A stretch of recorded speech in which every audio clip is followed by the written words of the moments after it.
What's going on, LEGO Maniacs? It's Ty, the LEGO guy here, and today we're taking a look at the Imperial Conveyex transport that's set 75217, came out in 2018, had 622 pieces, 5 minifigs, and it retailed for $90 US. Now this set's going for only 84 new and 63 used, and that's partly to do with a lot of people kind of hating this set. We're gonna get into its positives and its negatives to see really where it falls, but enough talk, let's get right into it.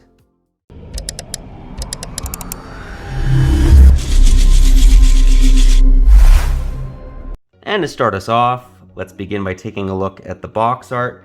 And I have to say, I actually like the way this looks quite a bit. I love the detail or the artwork in the left corner of the mountains, this explosion. I think that looks just great. You have a little moisture farm evaporator. So apparently they're not just on Tatooine.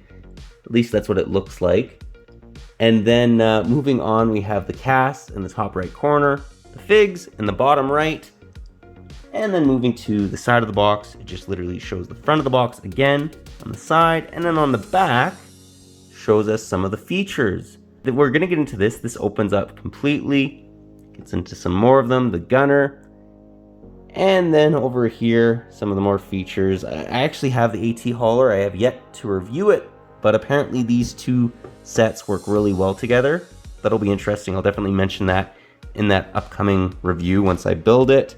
They're always after the coaxium, and it has a nice little area to kind of store blasters, or you could actually fit a minifigure in there to sleep, as we'll find out. Anyways, that pretty well does the box.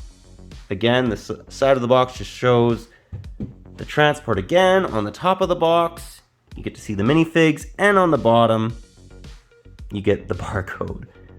Now let's take a look at the set. And to start off the model, we'll begin by giving you guys a 360 view of her. And to start off the model, we'll begin by giving you guys a 360 view of her. It is pretty basic looking. However, I do like the simpleness of it. Like it gives you Star Wars vibes. Like you could see a train like this in the background. And if you guys played Rogue Squadron, there's a mission where you have to take one of these out, which is actually pretty cool. There's like prisoners being transported on it. But yeah, that's the 360 view. Let's now break it down area by area. And the first area we'll take a look at is what I almost want to call the locomotive of the transport, is where you kind of control it, right? So the first thing is you notice it has pretty good drivability. So if you're a kid, you can work that pretty well. It also has a lot of stickers.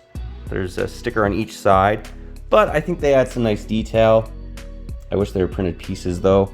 And there's an interesting little area to kind of stick a trooper. You know, you can kind of, or you could even set up a minifig in there to sleep. It's kind of wasted space though. And then just to show you guys the treads, that's what it looks like on top. Making our way to the cabin. Very nice looking little control panel in there. It is a sticker piece, unfortunately, but adds some nice detail, and you can very easily fit in a minifig. So closes up like so, and then on the other side, literally, it's just the same. All in all, this is very simple, but it looks decent. Let's now take a look at the back of the transport. And here it is. So this one has even more stickers, but they still add some nice detail. One of the first things you'll notice is they have this nice little area to stick the gunner, and it does rotate. He has some stud shooters on top. What I really liked about this though is if you want to access it, there's a little area right here, and it's kind of made to look realistic. Like that's where they can kind of get to the top of the train. It's not quite a train, but it is basically a train, right, in the air. And just opening her up, it actually opens up very easily to reveal the interior. And there again is that little stairwell. I really like that. It just brings in some realism to it. Let's actually just open that up and show you guys what it kind of looks like. You know, there it is. And then you also notice they have a number of coaxium crates. So it's basically like hyper fuel. Open it up, it just reveals one of these clear pieces. That's what they're kind of after in that entire film.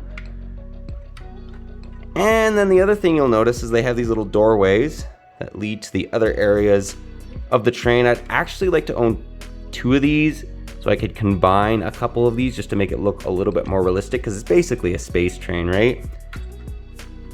There's the other side, and this opens up just like the other one, in case you guys were wondering. Very simple build, but it is effective. It's not, again, the most interesting build, but I like the fact that it gives you some nice Star Wars vibes, and it looks actually very accurate to what we see in the movie. Let's now take a look at the minifigs. One other thing I wanted to mention before we get into the figs is just how easy you can combine the 2 transports. It's literally just like so, bang, it's ready to go, and it actually can move around pretty good if you're a kid and you want to play with it. Anyways, good functionality, good playability. Let's now take a look at those figs. And here we have the 2 figs that are included in the Conveyex transport. Let's begin by giving you guys a 360 view of them. Now what I really liked about them is they both have their goggles. And that's kind of unique. You don't really get Chewie or Han with goggles in many other sets. That's what his back face expression kind of looks like. Put his hair back. And then just continuing to move them around. They have a lot of nice detail. They both have some leg printing as well, as you guys can see. Even Chewie does. Along with Han, I mean, it looks like he's wearing a fur coat, which is accurate to the movie. All in all, these are definitely pretty good, but let's now take a look at my favorite 2 figs that are included. And that is the Range Trooper. I absolutely love these guys. I was very surprised how much I like them. I just think their masks look so cool, and they're mixed with a snowtrooper. They also have pauldrons.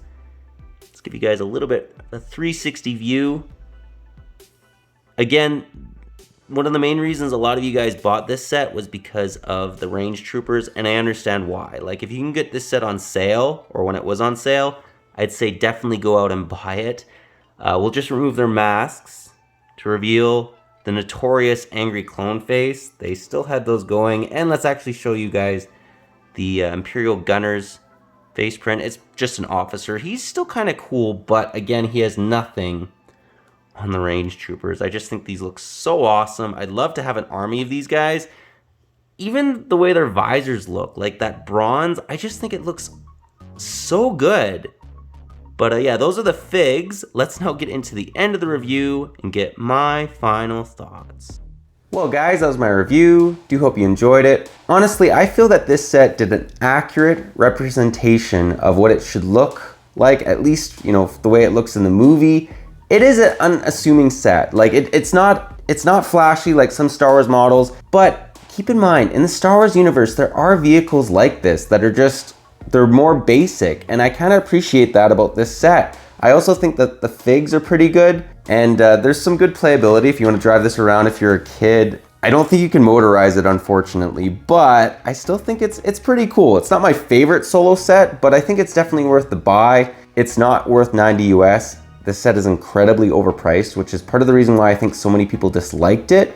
But if you can get a good deal on this, I definitely would say go ahead, buy it. I mean, these Range Troopers are fantastic. I really, really like them. And I would love to put this set in a mock. Like, you know, just have this. This is a perfect set to have in the background, right? Just to kind of give it that Star Wars feel, but it's not like the best looking thing ever. And there's also, they had a vehicle like this in Rogue Squadron, which also makes me kind of like this set quite a bit. But let me know what you guys think about this model, if you like it, if you don't, any areas you think they could maybe improve on it. I just think for what it is, it's decent. It's just definitely overpriced. But yeah, that's all I got for today. But if you like this video, leave it a thumbs up. If you're new to the channel, definitely consider subscribing and click that bell so you're notified for any future LEGO Star Wars reviews, comparisons we do. We do one of them basically every Tuesday, and yeah, I really enjoy doing them. But yeah, that's all I got for you again. But thanks again for watching, and I'll catch you on the next one.